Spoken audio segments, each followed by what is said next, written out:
नमस्कार, दीपास किचन मध्ये आज आपण मऊ मोकळा आणि दाणेदार असा गुळाचा शिरा बनवणार आहोत। सध्या श्रावण महिना सुरू आहे। श्रावणामध्ये प्रसादासाठी हा शिरा तुम्ही नक्कीच बनवू शकता। त्यासाठी याचं योग्य असं प्रमाण आणि काही खास टिप्स मी तुम्हाला इथे दिलेल्या आहेत। त्यासाठी हा व्हिडिओ नक्की शेवटपर्यंत बघा।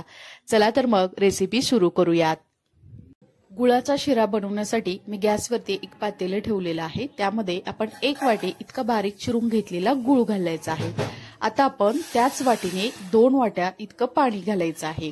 आता एका चमच्याच्या सहाय्याने हा गुळ या पाण्यामध्ये आपण थोडासा हलवून घेऊयात आणि हा गुळ विरघळेपर्यंत आपण हे पाणी गरम करून घेणार आहोत।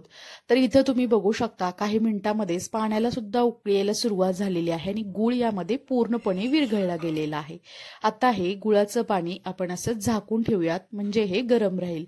तोपर्यंत इकडे गॅसवरती मी एक कढई ठेवलेली आहे। कढई हलकीशी गरम झाली की त्यामध्ये 2 मोठे चमचे इतकं मी तूप घातलेलं आहे। हे घरगुतीच तूप आहे। तूप चांगलं वितळलं गेलं की त्यामध्ये आपण 1 वाटी इतका जाड रवा घ्यायचा आहे। आज आपण इथे गुळाचा शिरा बनवतोय त्यामुळे मी ते जाड रवा वापरला आहे। तुमच्याकडे जाड रवा नसेल तर तुम्ही बारीक रवा सुद्धा इथे वापरू शकता, परंतु अगदी दाणेदार अगदी मोकळा असा शिरा आज आपण इथे बनवणार आहोत। तर हा रवा अगदी लालसर होईपर्यंत कमी गॅसवरती आपण याला चांगलं भाजून घ्यायचं आहे। तर इथे तुम्ही बघू शकता साधारणतः मी 8 ते 10 मिनिटे अगदी बारीक गॅसवरती हा रवा चांगला खमंग असा भाजून घेतलेला आहे।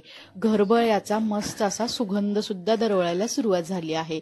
बाजूला आपण हा रवा थोडासा करून घेऊयात आणि अजून त्यामध्ये 1 मोठा चमचा इतकं तूप घातलेलं आहे।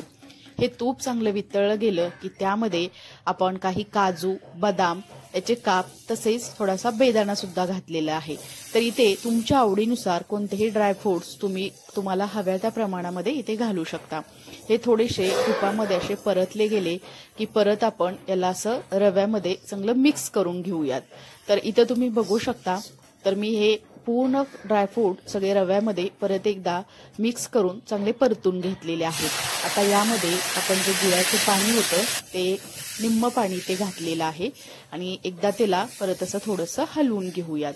त्यानंतर आता बाकीचं राहिलेलं सर्व गुळाचं पाणी यामध्ये घालायचं आहे आणि त्याला अगदी चांगलं असं आपण हलवून घेऊयात। तर तुम्ही ते बघू शकता अजिबात इथे गुठळ्या झालेल्या नाही, कारण हे गुळाचं पाणी आपलं गरम आहे त्यामुळे अजिबात इथे लगदा झालेला नाही किंवा गुठळ्या तर अजिबातच झालेल्या नाहीत। अगदी असा मोकळा असा हा शिरा बनणार आहे। तुम्ही ते बघू शकता। तर आपण याला अजून चांगलं शिजवून घेणार आहोत। तर आता यावरती झाकण ठेवून एक साधारणतः आपण 3 ते 4 मिनिटाकरता बारीक गॅसवरती छान अशी वाफ द्यायची आहे। तुम्ही ते बघू शकता 3 ते 4 मिनिटांनंतर या रव्याने पूर्ण गुळाचं पाणी यामध्ये शोषून घेतलेलं आहे आणि अगदी मऊसूत असा हा शिरा बनला गेलेला आहे। थोडंसं आपण याला हलवून घेऊयात। तर इथे तुम्ही बघू शकता अगदी दाणेदार झालाय, अजिबात याच्या गुठळ्या किंवा लगदा झालेला नाही। तर मस्त असा हा गुळाचा शिरा अगदी झटपट तुम्ही बनवू शकता। त्यामध्ये आपण 1 चमचा इतकी वेलची पावडर घातलेली आहे। ही साखरमध्ये मी बारीक करून घेतलेली आहे। तसेच वरून अजून 1 चमचा आपण यावरती तूप घालायचं आहे आणि परत एकदा यामध्ये अगदी व्यवस्थित असं आपण याला मिक्स करून घेऊयात। त्यामुळे छान असा सुगंध आपल्या शिऱ्याला येईल। सध्या श्रावण महिना सुरू आहे, नेहमीच आपण साखरेचा शिरा बनवत असतो, तर असा गुळाचा शिरा सुद्धा तुम्ही प्रसादासाठी नक्कीच बनवू शकता। तर इथे बघू शकता अगदी मस्त मऊ अगदी दाणेदार असा हा आपला शिरा बनला गेलेला आहे। तितकाच मऊसूत सुद्धा झालेला आहे। आता आपण यावरती असं झाकण ठेवूयात आणि 2 ते 3 मिनिटाकरता आपण गॅस बंद करून अशीच एक छान अशी वाफ काढून घेऊया। तर यावरती मी आता झाकण ठेवलेलं आहे। अगदी 2 ते 3 मिनिटानंतर इथे तुम्ही झाकण उघडून बघू शकता मस्त असा दाणेदार आणि अगदी मोकळा असा हा आपला शिरा बनवून तयार आहे। गुळाचा शिरा खाण्यासाठी सुद्धा पौष्टिक आहे, तसाच तो अगदी स्वादिष्ट असा बनला सुद्धा जातो। तर मस्त असा हा शिरा आपण एका डिश मध्ये सर्व करूयात। तर आज मी हा शिरा श्रावणी शुक्रवारसाठी हा बनवलेला आहे। मस्त हा प्रसादाचा शिरा आपला इथे बनवून तयार आहे। अधूनमधून सुद्धा तुम्ही असा गुळाचा शिरा नक्कीच बनवू शकता।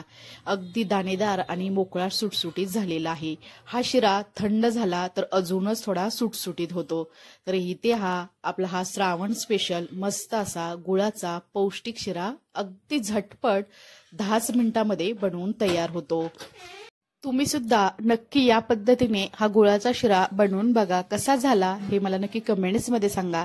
जर तुम्हाला ही माझी छोटीशी रेसिपी आवडली असेल तर न विसरता दीपाज किचन या यूट्यूब चॅनेलला लाईक, शेअर आणि सबस्क्राईब करा आणि शेजारील बेल आयकॉनवरती क्लिक सुद्धा करा, कारण तुम्हाला अशा छान छान साध्या सोप्या अगदी झटपट होणाऱ्या रेसिपी पाहायला मिळतील। चला तर मग नंतर भेटूया आपण अशाच एका छान अशा रेसिपी सोबत।